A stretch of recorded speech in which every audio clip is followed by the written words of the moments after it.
Human beings have always sought ways of understanding themselves. Some have looked to the stars, some to the body, and others to the rhythms of nature. The Chinese five elements belong to this long history of self-understanding. And this video is about two principles from the Chinese five-element tradition: metal and water, understood as fundamental movements that become visible in nature and in the human body and in the human being as a whole. Steiner describes the physical body as expressing itself outwardly through form and weight. The astral body reveals itself through gesture and movement. The etheric body works largely behind the visible form as the principle of life itself. And of the eye, he says that it becomes visible in the human form and in the way form passes into movement and returns again to form. In other words, careful observation of the outer human being can become a legitimate path toward perceiving something real about the inner human being. And it is precisely this conviction that lies behind traditions such as physiognomy and the Chinese five elements. Elements. The Chinese tradition begins with the observation that certain principles visible in nature, in the seasons, and in the qualities of matter also expresses themselves in the human being at multiple levels simultaneously. So in the organs, in temperament, in the quality of consciousness, and even in outer form. Anthroposophy approaches the question from a different direction and seeks to understand more precisely what those formative principles are. So, before turning to metal and water specifically, I want to say something about how I understand the five elements as a whole. The five elements are often introduced through personality descriptions, behavioral tendencies, career preferences, and lifestyle choices. And these descriptions, they can be useful, but two people can display the same behavior for entirely different inner reasons. A description of behavior tells us very little about the principle that gives rise to it.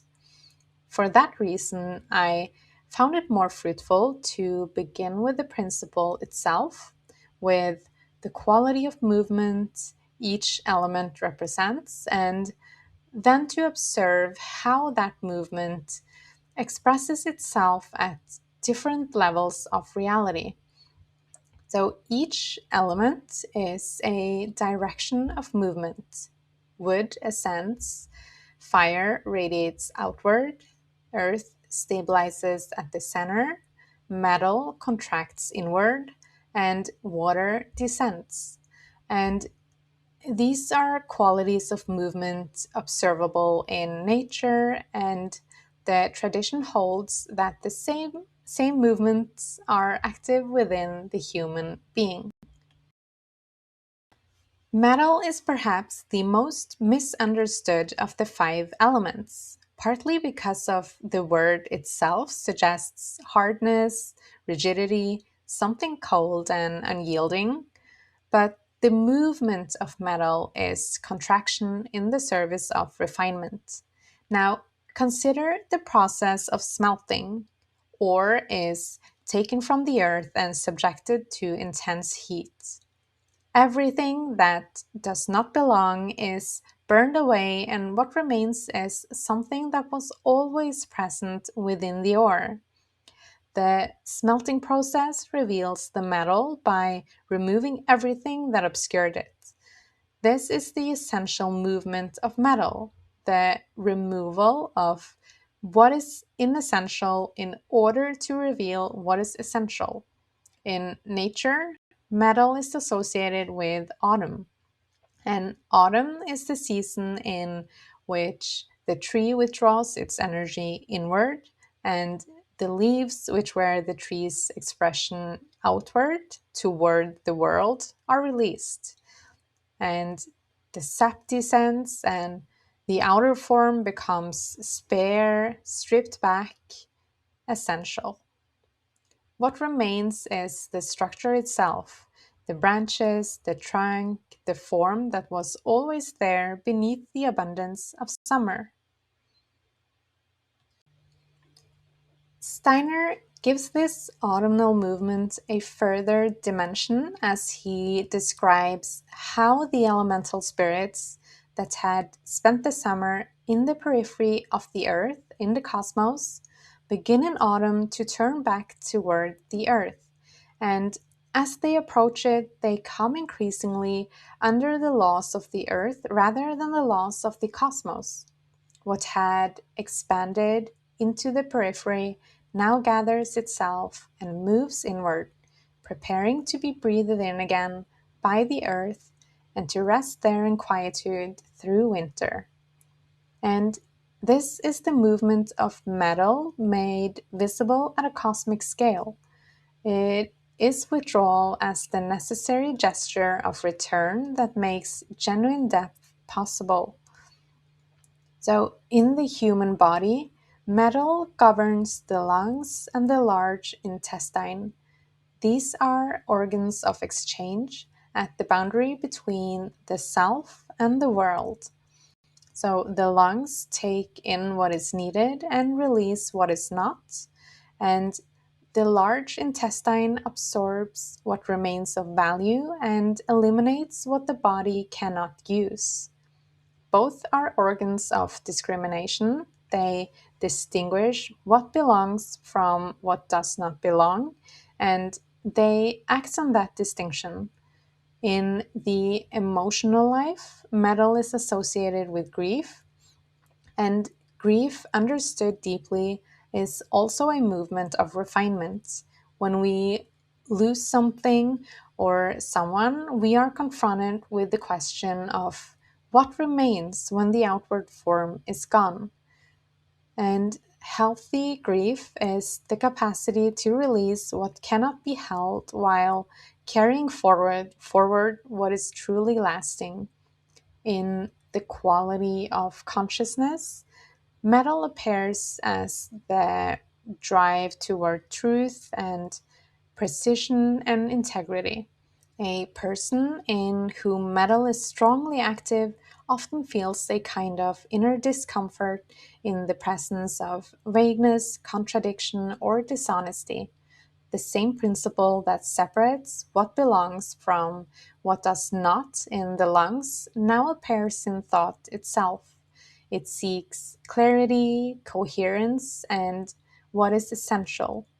So, when unbalanced, this refining impulse can become harshness toward oneself or to others. If metal is the principle that removes the inessential, water is the principle that receives what remains and carries it into depth. In nature, water always seeks the lowest point. It follows the contours of the landscape until it reaches the deepest available place. There it gathers and becomes the source from which life draws sustenance. Water is associated in the Chinese tradition with winter, the season of inwardness. The energy that metal drew back from the surface in autumn descends further in winter, into the roots and into the earth, into the hidden reserves. Steiner describes how the elemental spirits that turn toward the earth in autumn are now fully withdrawn into its interior. The earth breathes in its elemental beings inward into stillness. Then, when spring arrives, the earth breathes out again. The elemental spirits rise into the atmosphere where they come increasingly under the influence of the stars and the planetary movements rather than the laws of the earth. And this image of the earth breathing in and breathing out across the cycle of the year speaks directly to what water represents. Because winter is the season in which life withdraws into its most concentrated and essential form. In the human body, water governs the kidneys and the bladder. The kidneys in Chinese medicine hold what is called the jing, the essential vitality that a person is born with. Metal refines and clarifies. What it clarifies descends to water, where it is held in the deepest reserve. Wisdom is knowledge that has been refined by the metal principle and then carried down into a place where it becomes available as living capacity. In the emotional life, water is associated with fear, and fear at its root is the confrontation with what we cannot see or control. It arises at the boundary of the known. When water is balanced, this appears as depth, contemplative capacity, and wisdom born from long acquaintance with what lies beneath the surface. When water is obstructed, fear either dominates the inner life or disappears into recklessness that has lost contact with genuine caution. In the five element system, metal is said to generate water. The movement of metal, the willingness to release what is inessential, to bear the discomfort of stripping away and to insist on what is true rather than what is convenient, is what creates the condition for true depth. Because a person who cannot perform the metal movement, who cannot release or refine or bear the grief of what is lost, will find that their inner life remains at the surface.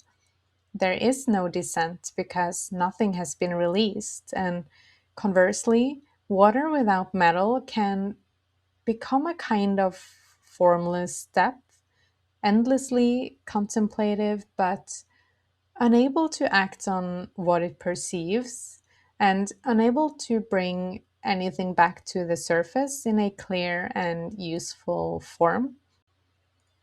Steiner describes the eye as something that can only be grasped inwardly through intuition, through a direct perception of spiritual reality.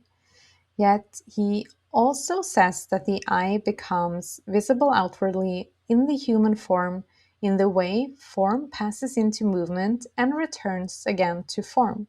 Inward, through intuition, and outward, through form, is precisely the movement that metal and water together describe. Because metal strips away what is inessential until only the true form remains, while water carries what has been clarified downward into the kind of depth that prepares the soul for higher cognition. So, anthroposophy approaches that movement from a different direction and places it within a broader understanding of the human being. And the observation of a human being seen in this light requires something of the observer. The Chinese five element tradition is not anthroposophy, and I do not think the two should be conflated. Yet, what fascinates me about traditions like this is that they belong to a much larger human story. Across cultures and centuries, human beings have always sought ways of understanding themselves. And like I said in the beginning, some looked to the stars and some looked to the body, others looked at the rhythms of nature and the seasons. And again, we find the same impulse, which is the desire to understand the relationship between the human being and the world. And for me, encountering the five elements more through an anthroposophical lens has only deepened my appreciation of that tradition.